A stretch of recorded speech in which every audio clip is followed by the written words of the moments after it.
The sound of fabric tearing ripped through the tavern like a gunshot. Glasses froze midair, conversations died, and 30 pairs of eyes turned toward the woman at the center of the room.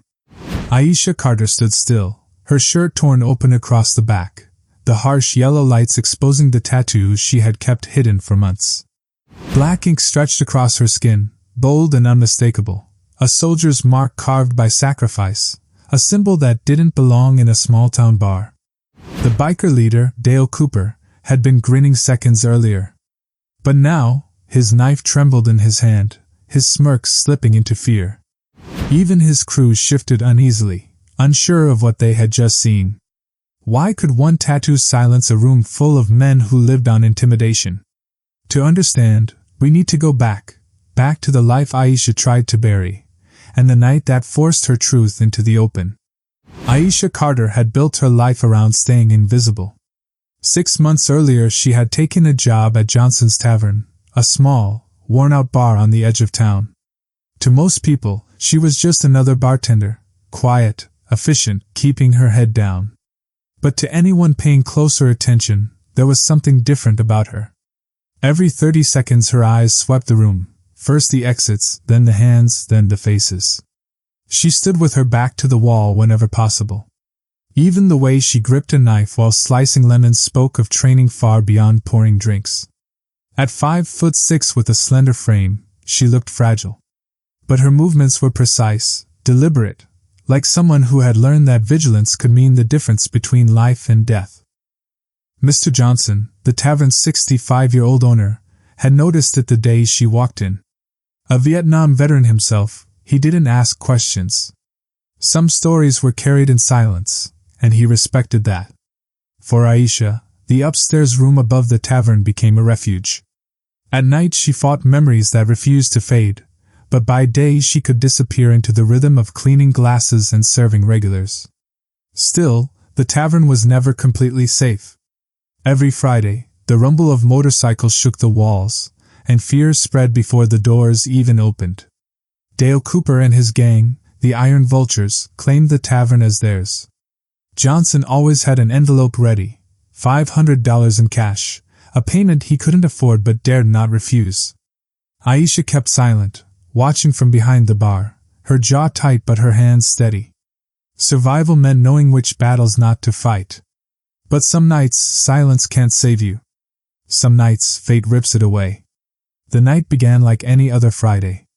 The jukebox hummed, a few regulars nursed their beers, and Mr. Johnson's envelope of cash sat ready beneath the bar. But Aisha Carter felt it before the first motorcycle even appeared, an unease she could never quite explain.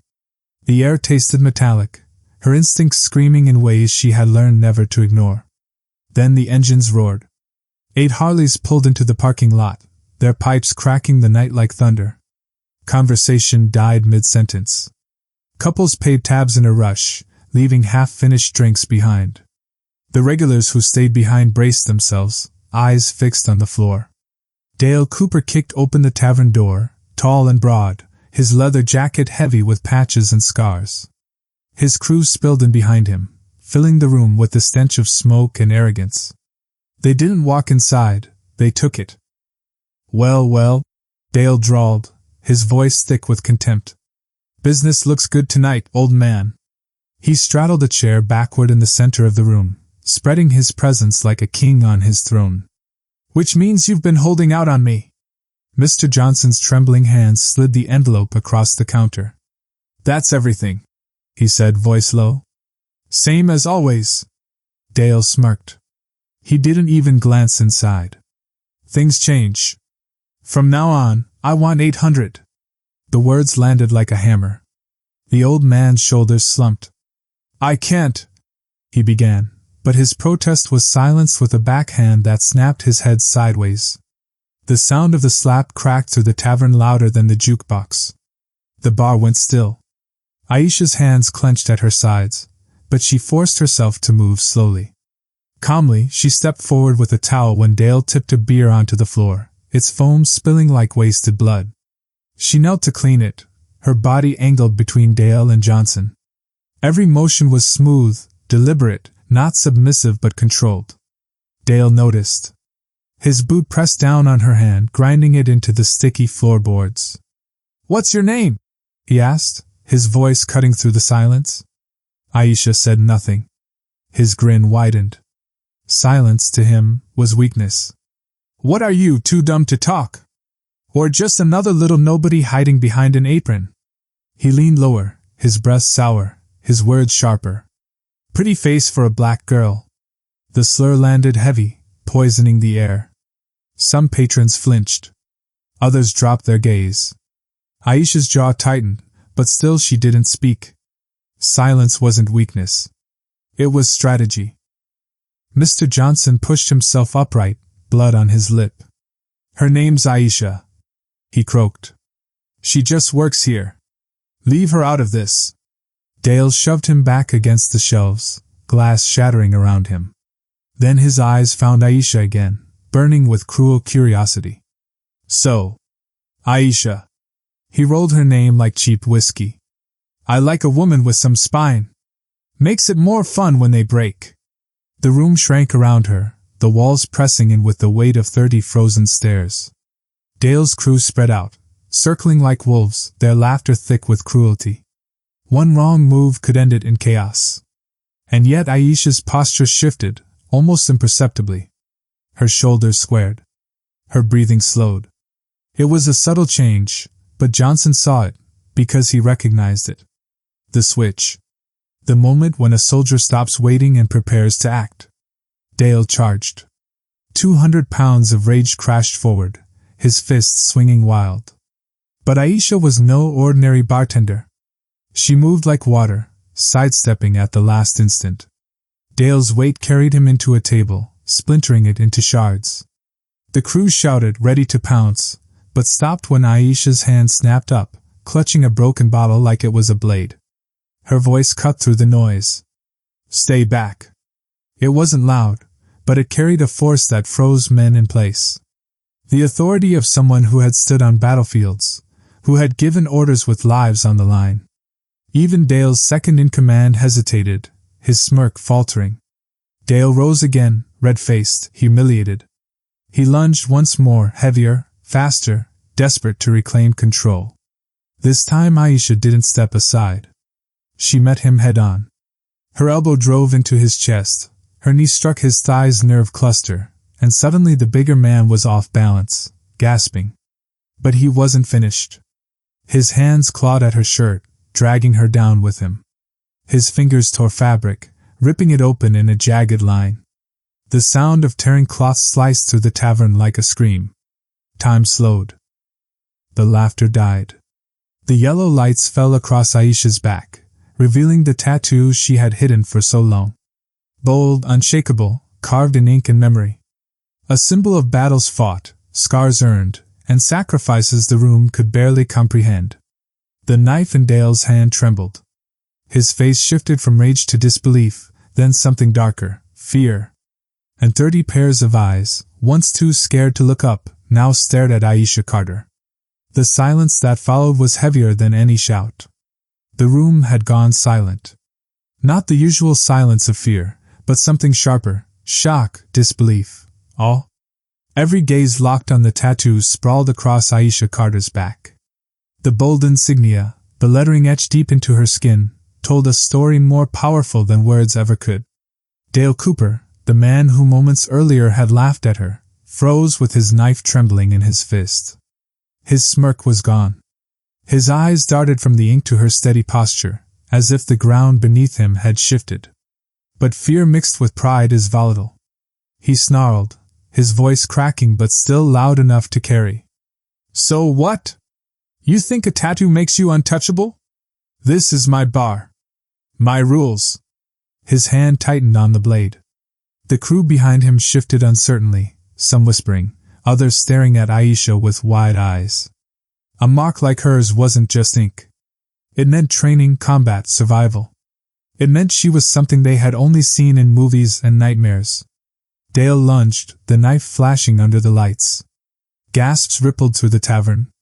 But Aisha's body reacted faster than thought, faster than fear. Her left arm deflected his wrist, her right hand striking a nerve that forced his grip to falter. The knife clattered across the floor. Still, Dale's rage didn't stop.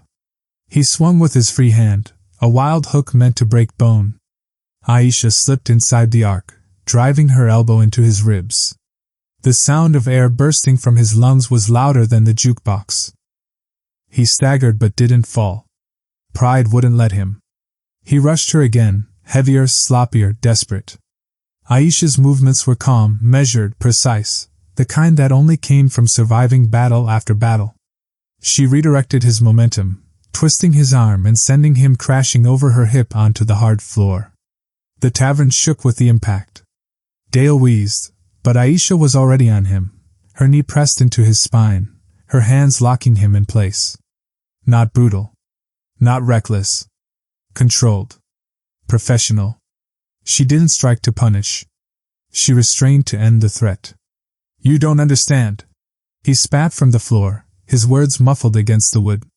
They'll never believe you. People like you are always nothing. The words hit hard.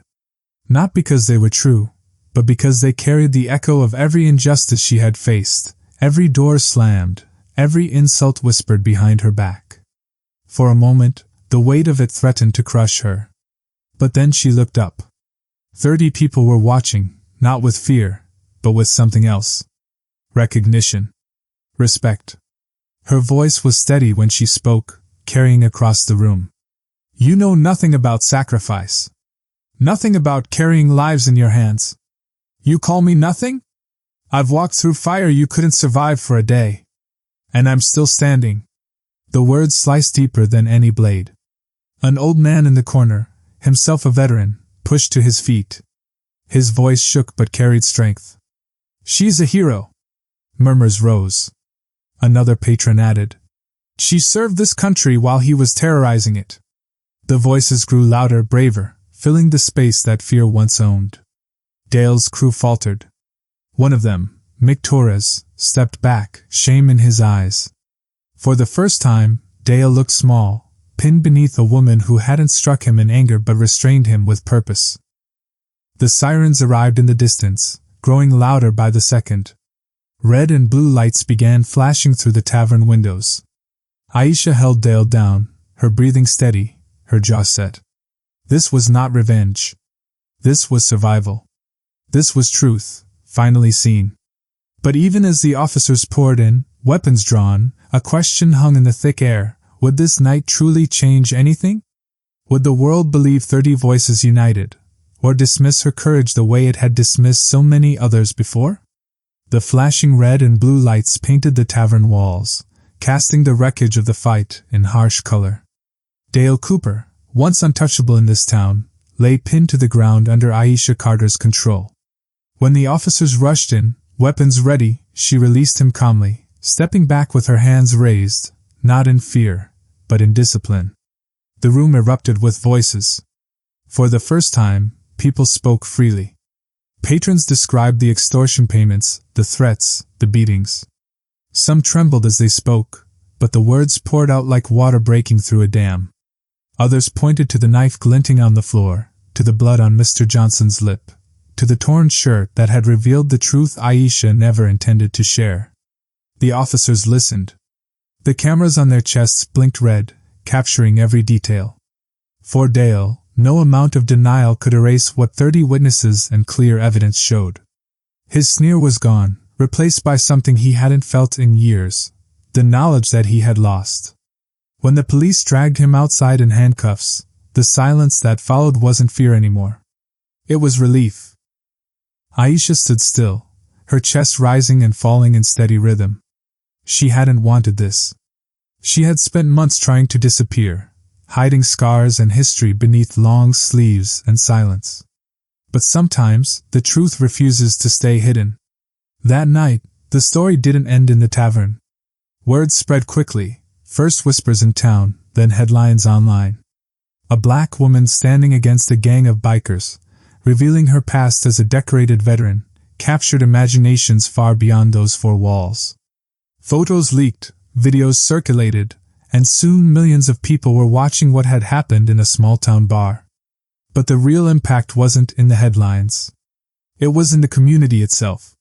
Mr. Johnson, who had bent under the weight of fear for years, began to walk taller. Patrons who once stayed silent found their voices. People who had looked away when injustice came through the door now looked at Aisha differently, not as someone fragile, not as someone to pity, but as someone who had reminded them of their own strength. For Aisha, the change ran deeper. For so long she had believed her scars were weaknesses, that hiding them was the only way to survive. But when the fabric tore and her truth was exposed, she realized the opposite. Her scars were proof of survival.